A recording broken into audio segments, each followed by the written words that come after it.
allegiance to the Federal Republic of Nigeria, that I will preserve, protect, and defend the Constitution of the Federal Republic. So help me God. All of a member of House of Representatives. I do solemnly swear or affirm that I will be faithful and bear true allegiance to the Federal Republic of Nigeria, that as a member of the House of Representatives, I will perform my functions honestly, to the best of my ability, faithfully, in accordance with the Constitution of the Federal Republic,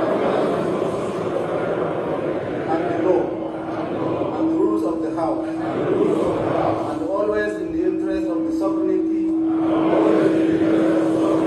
integrity, solidarity, well-being, and prosperity of the Federal Republic.